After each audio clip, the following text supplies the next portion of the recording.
नमस्कार, जम्मू कश्मीर का ये बुलेटिन देख रहे हैं आप और मैं हूं प्रियंका गुप्ता आपके साथ। बुलेटिन की शुरुआत करेंगे जम्मू कश्मीर में बढ़ रही सियासी गहमागहमी के साथ, क्योंकि ऐसा देखा जा रहा है कि तमाम पॉलिटिकल पार्टीज अपनी सियासी गतिविधियां तेज करती हुई नजर आ रही है, ग्राउंड पर अपना होल्ड बनाने की कोशिश कर रही हैं। पर इसी बीच खबर यह है कि कल बीजेपी की कार्यकारिणी बैठक होने वाली है।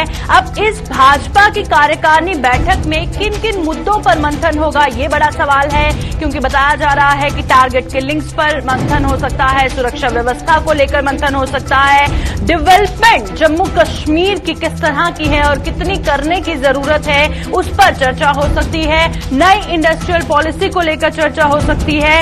अब कल यानी कि मंगलवार को भाजपा की कार्यकारिणी बैठक का आयोजन किया गया है और पार्टी के राष्ट्र स्तर के नेताओं की अगुवाई में ये कार्यकारिणी बैठक होने वाली है। अब इस मीटिंग में खास इसलिए भी है क्योंकि बहुत सारे नए सदस्य जो है बीजेपी में शामिल हुए हैं। अब जब वो इस कार्यकारिणी बैठक में शामिल होंगे, उनकी क्या कुछ सलाह रहेगी, उनका क्या कुछ कहना होगा, क्या उनकी सोच जो पहले से ही बीजेपी में शामिल है उनके साथ मेल खाएगी, बहुत सारे सवाल हैं। खैर चलिए, हमारे साथ हमारे सीनियर साथी विनोद कुमार ज्वाइन कर चुके हैं। विनोद जी, सबसे पहले बताइएगा, बीजेपी की जो कार्यकारिणी बैठक कल होने वाली है उसमें किन किन मुद्दों पर चर्चा हो सकती है, क्योंकि सबकी नजर इस मीटिंग पर टिकी है। तो पिछले कुछ महीनों का आंकलन किया जाता है कि संगठन की गतिविधियों में क्या चढ़ाव आया है, उतार आया है, या कुछ ऐसे मुद्दे होते हैं जिनको लेकर के समाज में कहीं ना कहीं कोई ना कोई बात उठती रहती है, उन मुद्दों पर चर्चा की जाती है। जैसे हम इस वक्त बात करें यूटी जम्मू कश्मीर की, सिलेक्टिव किलिंग और लॉ एंड ऑर्डर एक इम्पॉर्टेंट इशू है। इस पर कार्यकारिणी में जरूर चर्चा होगी कि आफ्टर ऑल जब सिलेक्टिव किलिंग हुई है उसके कारण जो कश्मीरी विस्थापित पंडितों को उस तरफ ले जाना था, यानी कश्मीर में वापसी उनकी पर चर्चा की जा रही थी, उस पर कितना असर पड़ा है और इस सिलेक्टिव किलिंग को कैसे रोका जा सकता है। दूसरी बड़ी बात यह है कि भयभीत होकर के जो लोग वापस आए हैं, चाहे वो जम्मू कश्मीर के लोग हों या फिर दूसरे राज्यों के लोग हों जो प्रवासी श्रमिक बनकर के कश्मीर में काम कर रहे थे, उन पर भी चर्चा की जाएगी। दूसरा, इलेक्शन को लेकर के भी जो पार्टी की गतिविधियां हैं, जो बूथ स्तर पर जो काम करने की बात है, उस पर भी चर्चा की जाएगी, यानी सारी मुद्दों पर चर्चा की जाएगी। जी बिल्कुल, और वहीं पर बहुत सारे सवाल इसमें ये भी हैं जहां पर क्या क्या मुद्दे होंगे सबके जहन में ये भी है, और वहीं पर अब बहुत सारे जो नए सदस्य बीजेपी पार्टी में शामिल हुए हैं, अब वो जब इस बैठक में शामिल होंगे उनकी क्या सलाह, क्या सोच रहेगी, क्या वो उससे मेल खाएगी जो पहले से ही बीजेपी में शामिल है, क्योंकि जब वो जो बाकी पॉलिटिकल पार्टीज में थे तो तब उनकी सोच कुछ और थी। अब जब बीजेपी में शामिल हुए हैं तो क्या कुछ उम्मीद लगाई जाए इस हवाले से। जी विनोद जी।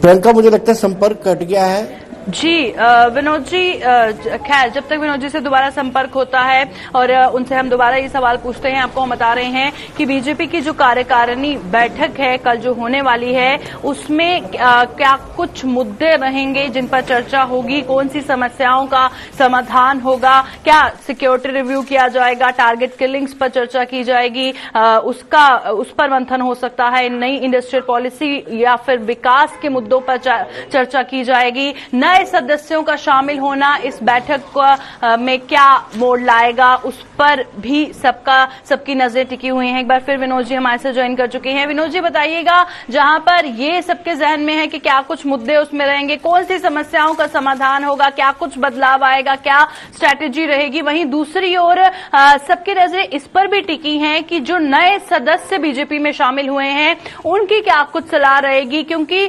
क्या उनकी सोच उनसे मेल खाएगी जो पहले से बीजेपी में शामिल है, क्योंकि जब वो पहले पिछली पॉलिटिकल पार्टीज में थे तब उनकी सोच कुछ और थी। अब क्या किस तरह से वो उनकी सोच मेल खाएगी, क्या कुछ उनका रोल उसमें रहेगा, उस हवाले से बताइएगा।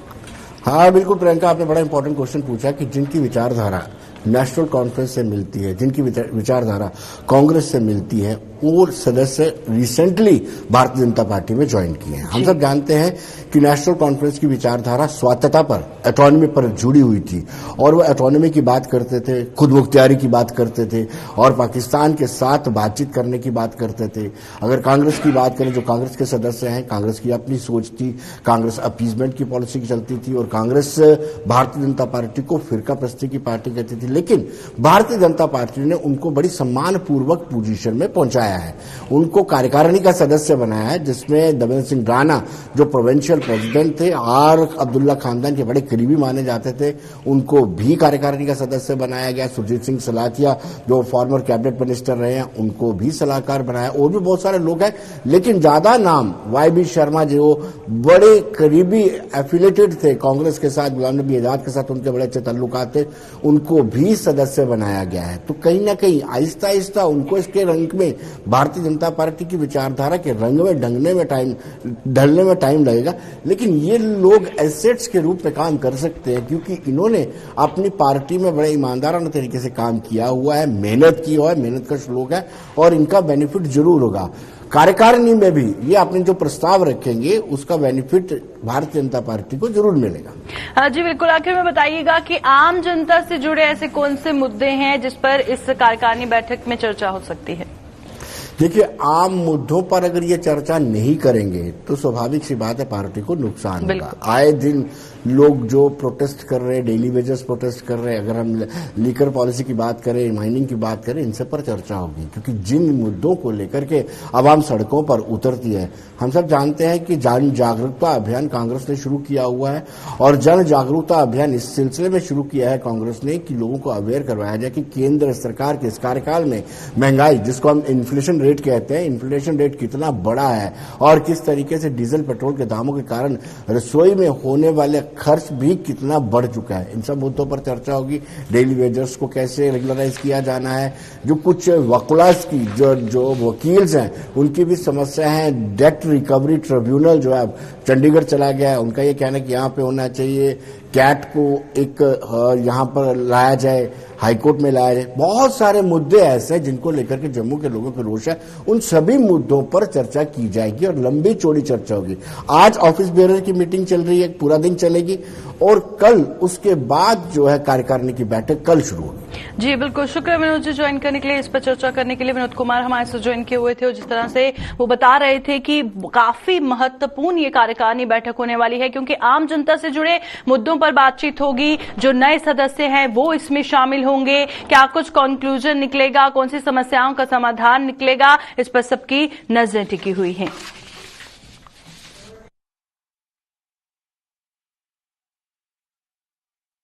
तो चलिए बढ़ते हैं आगे और अब बात करेंगे रामबन की, क्योंकि कल जिस तरह से एक बड़ा सड़क हादसा रामबन में पेश आया जिसमें 2 लोगों की मौत वाकया हुई, अब इस हवाले से अपडेट सामने आ रहा है कि रामबन रविवार को हुए सड़क हादसे के कारणों की जांच होगी और प्रशासन ने रामसू के SDM को जांच अधिकारी बनाया है। 21 नवंबर तक रिपोर्ट सौंपने के आदेश जारी किए गए हैं और सबसे बड़ी बात, लोगों ने ओवरलोडिंग को हादसों का बड़ा कारण बताया है, क्योंकि कहीं ना कहीं लापरवाही जरूर होती है जब कोई सड़क हादसा होता है। अब वो लापरवाही बहुत बार देखी गई है, आगे नहीं देखी जाए, इस हवाले से क्या कुछ कदम उठाए जाएंगे, क्योंकि जिस तरह से कल एक ट्रक जो कश्मीर की ओर जा रहा था 4 गाड़ियों को टक्कर मारी, जिसमें 2 लोगों की मौत वाकया हुई, 8 लोग घायल हुए, उसमें उस हवाले से बातचीत करेंगे। जी हमारे साथ नदीम ज्वाइन कर चुके हैं रामबन से, हमारे संवाददाता। नदीम बताइएगा, जो सड़क हादसा हुआ था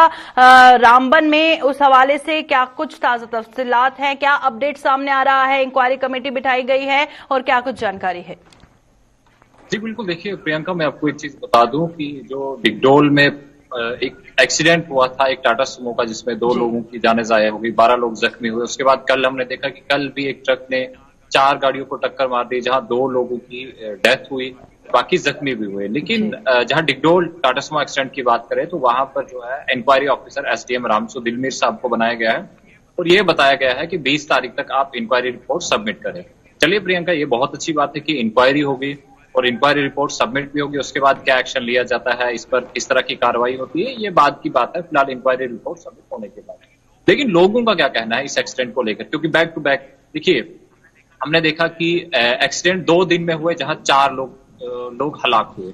इस पर लोगों का ये कहना है कि ओवरलोडिंग जो है, ओवरलोडिंग इस पर उरूज पर है जिला रामबन के अंदर। एक तरफ हम देखें कि देखिए एसओपीज का कहा जा रहा है, हम देख रहे हैं कि ट्वीट के जरिए से लोगों को यह बताया जाता है कि जनाब आज दिन में हमने 50,000 रुपए, 1 लाख रुपए, 1.5 लाख रुपए बतौर जुर्माना वसूल किया जो भी एसओपीज की खिलाफवर्जी कर रहे थे, जो बिना मास्क पहने बाजार में चल रहे थे। लेकिन उसके साथ में एक कमजोरी का सबूत, जिला रामबन की एडमिनिस्ट्रेशन की कमजोरी का सबूत एक ये है कि एक टाटा सुमो में 14 लोग सफर कर रहे थे, उन पर क्या कार्रवाई हुई थी क्या? इस तरह हम देखते हैं कि अक्सर सड़कों पर जो है ओवरलोडिंग होते रहती है। लिंक रोड्स की जहां बात करें तो अक्सर लिंक रोड्स पर देखिए ओवर चार्जिंग तो हो रही है, ओवरलोडिंग भी हो रही है। लेकिन इसको रोकने के लिए हम ये कहें कि मोटर व्हीकल्स डिपार्टमेंट काफी है, तो ये भी कहना गलत होगा, क्योंकि रामबन के अंदर अगर हम देखते हैं मोटर व्हीकल्स डिपार्टमेंट के पास 2 ऑफिसर्स हैं। एक तो इंस्पेक्टर है जो इंस्पेक्टिंग अथॉरिटी है, उसके बाद एआरटीओ है जो इंस्पेक्शन अथॉरिटी भी है और लाइसेंसिंग अथॉरिटी भी है। उन्हें ऑफिस का कामकाज भी देखना है और फील्ड में भी देखना है। तो जाहिर सी बात है कि 2 लोग अगर आपके पास हैं और 30 से ज्यादा रूट्स आपके पास है तो ओवरलोडिंग, ओवर चार्जिंग पर काबू पाना काफी मुश्किल है। इसके साथ में अगर मोटर व्हीकल एक्ट की हम बात करें तो उसमें ये चीजें बताई गई है कि मैजिस्ट्रेट भी ओवरलोडिंग पर, ओवर चार्जिंग पर रोकथाम लगा सकते हैं। उनके पास भी इख्तियारात है, वो भी लिंक रोड्स पे जाएं, चेक करें कि अगर कहीं भी खिलाफवर्जियां हो रही है तो उनको भी कार्रवाई करने का बराबर इख्तियार है। उसके बाद देखिए हम, क्योंकि हाईवे पर जहां देखें जिस सड़क हादसे की हम बात करें जिसका जो इंक्वायरी का मामला है, ऑर्डर निकाला गया है कि इंक्वायरी कीजिए, 20 तारीख को रिपोर्ट सबमिट कीजिए। लेकिन उसके साथ साथ में, क्योंकि हाईवे पर अगर आप चलानिंग करते हैं, हाईवे पे अगर आप गाड़ियों को चेक करते हैं तो हाईवे पर पहले ही हमने देखा है कि मुसाफिर सफर करने से कतराते हैं, क्योंकि हाईवे पे ट्रैफिक जैमिंग का बड़ा खदशा रहता है। तो हर एक शख्स की ये कोशिश रहती है कि वो जल्द से जल्द हाईवे पर से गुजरकर हाईवे क्रॉस कर ले। तो हाईवे पर चेकिंग करना, चाहे हम ट्रैफिक पुलिस की बात करें फिर एग्जीक्यूटिव पुलिस की बात करें, अगर हम रामबन से बानीहाल की तरफ निकलते हैं तो हमारे पास एक नाका शान पैलेस रामबन है और एक नाका जो है डिगडोल के मकाम पर हमारे ट्रैफिक पुलिस का तैन है। 2 नाके क्रॉस करने के बाद एक गाड़ी निकलती है। लेकिन हाईवे पर गाड़ियों की तादाद भी कम होती नहीं कि हम हर गाड़ी को चेक कर सके, क्योंकि वहां पे लोड कैरियर्स भी हैं, वहां पे पैसेंजर कैरियर्स भी है, बसेस भी है, मिनी बसेस भी है, एलएमबीज भी है। तो तमाम गाड़ियों को अगर आप चेक करेंगे तो जाहिर सी बात है कि हाईवे पर ट्रैफिक जाम तो लगेगा। लेकिन अब एडमिनिस्ट्रेशन को ये चाहिए कि इस रोकथाम अगर लगानी है ओवरलोडिंग पर और एसओपीज जो खिलाफवर्जियां हो रही है, क्योंकि देखिए एक गाड़ी में 14 लोग, तो कहाँ का फिजिकल डिस्टेंस मेंटेन हुआ, उन चीजों को भी देखना है। तो लिंक रोड्स पे, यानी अगर नील की तरफ गाड़ी जा रही है तो आप देखिएगा रामसू पुलिस को आप बताएं कि जनाब आप जाके मगरकोट में चेकिंग करें। उसके बाद अगर नील की तरफ गाड़ी जा रही है, नील में आपके पास पुलिस पोस्ट है, वहां पे चेकिंग करें। उखड़ाल की तरफ गाड़ी जा रही है, उखड़ाल में पुलिस पोस्ट है, वहां पे चेक करें। आपके पास राजगढ़ में पुलिस पोस्ट है, वहां पे चेक करें। बटोत में पुलिस स्टेशन है, वहां पे चेक करें। यानी फ्लाइंग स्क्वाड्स बनाएं और डिफरेंट लोकेशंस पर उन्हें भेज दें कि जनाब आप जाइएगा, इस चीज को कंट्रोल कीजिएगा, तब जाके इंसानी जानों को तहफ्फुज फराहम किया जा सकता है। अगर आप मोटर व्हीकल्स डिपार्टमेंट या फिर आप ट्रैफिक पुलिस पे ये सब चीजें छोड़ दें तो जाहिर सी बात है कि इस पर कंट्रोल पाना काफी मुश्किल है, क्योंकि आप डिस्ट्रिक्ट हेडक्वार्टर के आसपास में तो आप एसएचओ, डीएसपी सबको लगा देते हैं कि जनाब आप जाइए।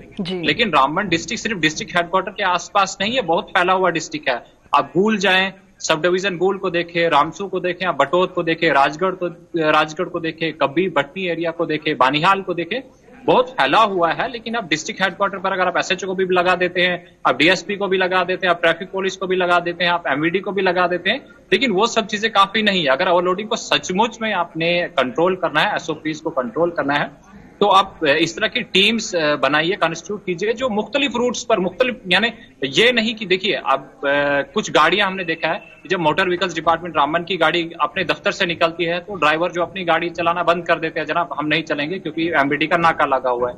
ट्रैफिक पुलिस की कोई गाड़ी निकलती है तो जनाब ट्रैफिक पुलिस की गाड़ी गई, हम नहीं जाएंगे। एग्जीक्यूटिव पुलिस की गाड़ी निकली तो जनाब वो गाड़ी गई है, हम गाड़ी नहीं चलाएंगे।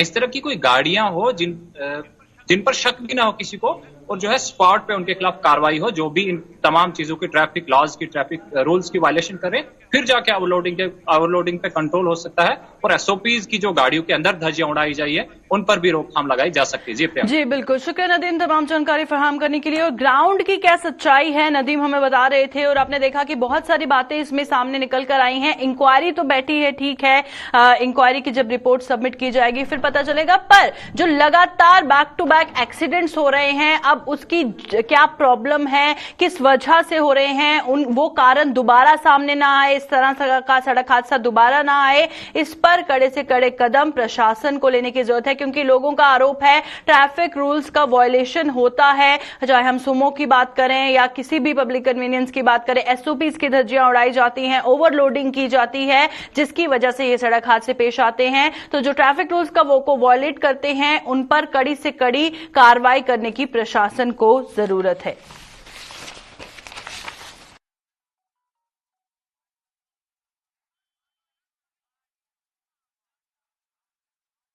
चलिए अब रुक करते हैं सांबा का, क्योंकि सांबा से एक बेहद अजीबोगरीब खबर सामने आ रही है। क्योंकि आपने कोविड वैक्सीनेशन के बारे में सुना होगा, पर यह नहीं सुना होगा कि सांबा में अब मुर्दों की भी कोविड वैक्सीनेशन हो रही है। मृतक महिला की दूसरी वैक्सीनेशन का परिजनों को एसएमएस आया है और मई महीने में ही हो चुकी है थी रामगढ़ के केसो गांव की महिला की मौत। देखिए, जिस महिला की मौत हो चुकी है मई महीने में ही, उसकी जो सेकेंड डोज है उसका एसएमएस उनके परिजनों को आया है। बेहद ही अजीबोगरीब मामला है। और आपको ये भी बता दें कि 11 नवंबर को परिजन के मोबाइल पर दूसरी डोज लगने का एसएमएस आया था। अब मई में महिला की मौत हो चुकी है, नवंबर को मैसेज आता है कि आपका सेकेंड डोज लग चुका है। तो कितनी बड़ी लापरवाही जो है ये सांबा से सामने आई है कि अब मुर्दों की भी कोविड वैक्सीनेशन हो रही है और मृतक महिला की दूसरी वैक्सीनेशन का परिजनों को एसएमएस आया है। तो चलिए सीधा रुक करते हैं सांबा का। हमारे संवाददाता ऋषि खजूरिया हमारे साथ लाइव ज्वाइन कर चुके हैं। ऋषि, बताइएगा कि क्योंकि बेहद ही हैरान कर देने वाला मामला है कि अब जो लोग मर गए हैं उनकी भी कोविड वैक्सीनेशन का एसएमएस आ रहा है, क्या कहेंगे? देखिए, बिल्कुल ये वाकई में हैरान करने वाला मामला है, क्योंकि कहीं ना कहीं एक कोताही और लापरवाही साफ तौर पर नजर आ रही है। ये जो मामला सामने आया, ये सांबा जिला के रामगढ़ सेक्टर के गांव केसो का है। यहाँ पर एक वृद्ध महिला जिन्होंने अप्रैल महीने में फर्स्ट डोज लिया था वैक्सीनेशन का, और उसके बाद मई महीने में उनकी डेथ हो जाती है इसी साल 2021 में। और उसके बाद 6 महीने अब डेथ को हो चुके हैं और डेथ सर्टिफिकेट भी जो है उनके परिवार वालों को मिल चुका है। लेकिन बड़ा हैरान करने वाला वाकया ये सामने आया कि जब हेल्थ डिपार्टमेंट के अधिकारी फोन करते हैं इनके घर पर, इनके फैमिली मेंबर से कि जो पर्टिकुलर जो नाम बताया जा रहा है कमला देवी जी जिनकी डेथ हो चुकी है, कि उनकी सेकंड डोज जो वो लगनी है, तो आप उनसे कहिए कि अपनी सेकंड डोज लगवा लीजिए। तो उन्होंने पर्टिकुलर उनको ये भी बता दिया कि उनकी डेथ हो चुकी है। तो उन्होंने कहा कि चलिए ठीक है, अब इसमें आगे कार्रवाई जो है वो आगे कोई भी नहीं होगी। लेकिन उसके बाद कुछ ही देर में एक मोबाइल पर उनके मैसेज आता है कि you have been successfully vaccinated with second dose. तो उन्होंने उसका एक स्क्रीनशॉट जो वो रख लिया और उन्होंने हेल्थ डिपार्टमेंट के अधिकारियों से राब्ता किया और उन्होंने कहा कि जब हमने आपको बता दिया कि डेथ हो चुकी है हमारे माता जी की, तो उसके बाद ये जो वैक्सीनेशन किया गया है ये किस आधार पर किया गया। तो सवालों के घेरे में ये जो है हेल्थ डिपार्टमेंट आता हुआ नजर आ रहा है कि आखिर इतनी लापरवाही, इतनी कोताही वैक्सीनेशन के मामले में क्यों की गई है। क्या ये पर्टिकुलर टारगेट पूरा करने के लिए ये पूरा जो वो एक्सरसाइज की गई है? तो इसको लेकर उन्होंने कंसर्न बीएमओ से भी बात की है, लेकिन उनकी तरफ से भी कोई क्लियरेंस अभी तक नहीं मिल पाया है। और उसके बाद उन्होंने हमें भी अप्रोच किया और उसके बाद उन्होंने हमें एक डेथ सर्टिफिकेट की कॉपी भेज दी और उसी के साथ साथ जो सेकंड डोज का सर्टिफिकेट रिलीज हुआ है वो भी उन्होंने हमें भेजा। तो हमने भी देखा तो काफी हमें लगा कि वाकई में ये हेल्थ डिपार्टमेंट के एंड पर काफी एक बड़ी नेग्लिजेंसी है। और खासतौर पर जो पोर्टल्स बनाए गए, जिन पोर्टल्स के आधार पर आप अपना रजिस्ट्रेशन करवाते हैं वैक्सीनेशन के लिए, तो ये भी सवालों के घेरे में कि आखिर किस तरह से पोर्टल्स पर ये डाटा चढ़ाया गया है। अगर बताने के बाद भी उनको ये फेक मैसेज आता है कि आपको सेकंड डोज लग चुकी है, तो ये वाकई में एक निंदनीय है और काफी चिंता जताने वाला मामला है। लेकिन इसके ऊपर अभी तक जो हायर अथॉरिटी है, जो आला अधिकारी है, उनकी तरफ से अभी कोई भी क्लियरेंस नहीं दिया गया है। लेकिन जो परिवार जिनके साथ ये ऐसा वाकया पेश आया वो साफ तौर पर ये भी कहते हुए नजर आ रहे हैं कि हेल्थ डिपार्टमेंट के जो अधिकारी है वो हमें हैरास भी कर रहे हैं। अब क्या कुछ आगे हेल्थ डिपार्टमेंट के अधिकारी संज्ञान लेते हैं या डीसी सांबा अनुराधा गुप्ता जी किस तरह का संज्ञान लेती है, ये तो आने वाले वक्त में पता चलेगा। लेकिन काफी एक नेग्लिजेंसी आप इसे मान सकते हैं कि वैक्सीनेशन के नाम पर लोगों से इस तरह के जो वो धोखे किए जा रहे हैं, उनको फेक मैसेज भेजे जा रहे हैं, तो ये काफी चिंता का मामला है। इससे पहले भी इस तरह की कई शिकायतें सामने आई है कि हमने अभी अपनी डोज लगवानी है, लेकिन हमें मैसेज आ जाता है कि आपकी डोज जो वो आपको लग चुकी है। तो किस तरह के डाटाबेस पर यह काम किया जा रहा है, इसके ऊपर गौर करने की जरूरत है, मंथन करने की जरूरत है। कहीं ऐसा ना हो कि फेक डाटा तैयार होता एक चिंता का कारण बन सकता है और लोगों को भी शायद बेवकूफ बनाने का ये जो काम है ये किया जा रहा है। लेकिन बिल्कुल एक बहुत बड़ा खुलासा इस मामले के जरिए हुआ है, क्योंकि जहां पर ये दावे किए जा रहे हैं कि 100% वैक्सीनेशन हो रही है, वहां पर ये शिकायतें भी आ रही हैं कि जिन्होंने नहीं कोरोना वैक्सीनेशन लगाई है उनको भी मैसेज आ जाता है। अब तो ऐसी हद हो चुकी है कि जो मर चुके हैं उनको भी मैसेज आ रहा है कि आपकी भी वैक्सीनेशन हो चुकी है। तो बहुत संजीदगी से इस मामले को देखने की जरूरत है। और वहीं पर आपने कहा कि फैमिली का कहना है कि उन्हें हरास किया जा रहा है ये मामला उठाने के लिए, और ऑफिशियल्स की तरफ से सबसे बड़ी बात है कि जवाबदेही नहीं है। क्या आपने कोशिश की किसी से बातचीत करने की, क्या कुछ रिस्पॉन्स उनकी तरफ से आया? देखिए अभी इनकी तरफ से कोई भी क्लियरेंस जो वो नहीं दी पाई है। हमें परिवार के सदस्यों ने अप्रोच किया और हम अभी कोशिश करेंगे। मुझे लगता है कि अगर डीसी सांबा तक ये बात पहुंची होगी तो वो जरूर इसका संज्ञान लेंगे। लेकिन आपको एक चीज मैं बताना चाहता हूं कि जिस तरह से आपने खुद भी जिक्र किया कि ये लोग यही एक प्रयास कर रहे हैं कि हमें 100% वैक्सीनेशन का डाटा तैयार करना है, और ये उसी डाटा के आधार पर जो है वो वाहवाही लूटने का भी एक प्रयास किया जा रहा है कि हम जो है वो नंबर 1 पर आए, कि हमारा जिला जो है वो नंबर 1 आ चुका है, हमने हर एक व्यक्ति को वैक्सीनेट कर दिया है। लेकिन अगर इस तरह का फेक डाटा तैयार करना है तो मुझे लगता है कि इस तरह की वाहवाही लूटने से कोई अच्छा काम नहीं होगा।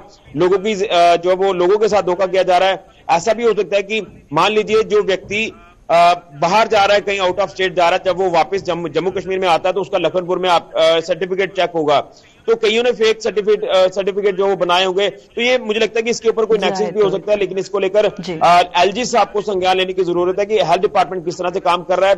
पोर्टल्स को चेक करने की जरूरत है कि आखिर जब ये सारी बातें बताने के बाद भी ये मैसेज आ जाता है कि आपको डोज सेकंड जो वो लग चुकी है, तो बड़ा ये हैरान करने वाला मामला। जो व्यक्ति 6 महीने पहले इस दुनिया से चला गया हो, जिसकी डेथ हो चुकी हो, तो ये एक चिंता का मामला है। और मुझे लगता है कि एलजी प्रशासन को इसको लेकर संज्ञान लेना होगा। बिल्कुल शुक्रिया ऋषि, तमाम सच्चाई पहुंचाने के लिए हायर अथॉरिटीज तक। ऋषि खजूरिया हमारे साथ सांबा से ज्वाइन किए हुए थे। और आप देखिए, जिस महिला ने अप्रैल में फर्स्ट डोज लगाई, मई महीने में उसकी मौत हो गई, नवंबर में उसे मैसेज आता है, उसके परिजनों को मैसेज आता है कि उसकी सेकेंड डोज लग गई है। कैसे लग गई है? क्या इतना आसान है बिना डोज लगाए आपको मैसेज आना, आपको सर्टिफिकेट मिलना? तो बहुत बड़ा खुलासा इस मामले के जरिए हुआ है, जिसके चलते अब हायर अथॉरिटीज इस पर संजीदगी से संज्ञान ले, यही उम्मीद लगा सकते हैं। कोरोना महामारी की तीसरी लहर के जोर पकड़ने के मद्देनजर जम्मू कश्मीर के स्वास्थ्य विभाग ने कमर कस ली है। बात करें अगर जम्मू की, तो यहां जीएमसी अस्पताल की, तो यहां आने वाले कुछ दिनों में 2 और ऑक्सीजन प्लांट स्थापित होने वाले हैं, जिससे इस अस्पताल में ऑक्सीजन प्लांट्स की संख्या अब बढ़कर 3 हो जाएगी। वहीं जीएमसी और इसके सहयोगी अस्पतालों में 1000 से ज्यादा कोविड बेड्स की व्यवस्था पहले से ही कर ली गई है। और उसके अलावा जीएमसी के नए इमरजेंसी ब्लॉक में भी 90 से ज्यादा बेड्स कोरोना मरीजों के लिए तैयार किए गए हैं। और कुल मिलाकर स्वास्थ्य विभाग तीसरी लहर का सामना करने के लिए पूरी तरह से तैयार है।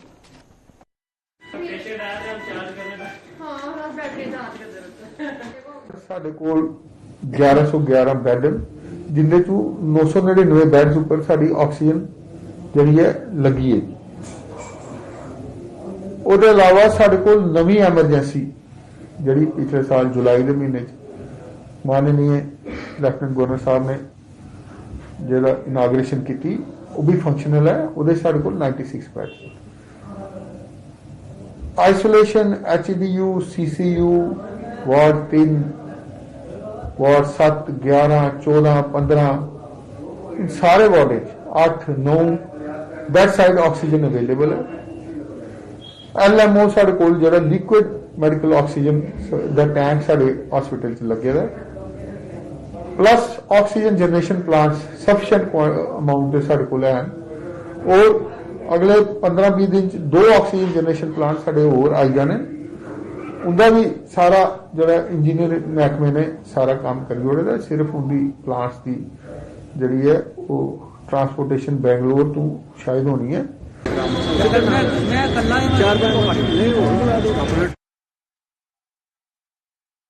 जम्मू के पर्यटन उद्योग को बढ़ावा देने के उद्देश्य से जम्मू कश्मीर प्रशासन ने वाघा की तर्ज पर सुचेतगढ़ स्थित ऑक्ट्रॉय पोस्ट पर हर सप्ताह बीटिंग द रिट्रीट सेरेमनी का आगाज किया था। प्रशासन ने जिस उद्देश्य को लेकर बीटिंग द रिट्रीट सेरेमनी का आगाज किया, लगता है वो पूरा हो रहा है। रविवार को ऑक्ट्रॉय पोस्ट आयोजित होने वाली सेरेमनी में बड़ी संख्या में पर्यटक पहुंचकर बीएसएफ के जवानों का जोश देख रहे हैं और बीटिंग द रिट्रीट सेरेमनी के दौरान बीएसएफ के जवानों द्वारा देशभक्ति के गीतों के माध्यम से यहां आने वाले पर्यटकों का मनोरंजन करते हैं, जिसका वो खूब लुत्फ उठा रहे हैं।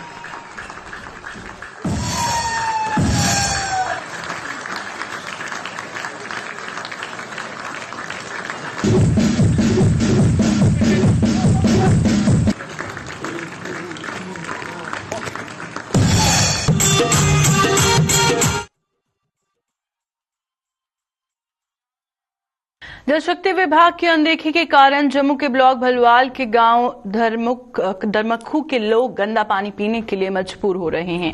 इन लोगों का आरोप है कि पिछले काफी समय से उन्हें गंदे पानी की आपूर्ति की जा रही है, जिससे गांव के लोग कई बीमारियों का शिकार हो रहे हैं। इन लोगों के मुताबिक वो इस मामले को लेकर कई बार जल शक्ति विभाग से अधिकारियों से भी शिकायत कर चुके हैं, लेकिन कोई भी अधिकारी उनकी सुनवाई नहीं कर रहा है, जिससे लोगों को परेशानियों का सामना करना पड़ रहा है।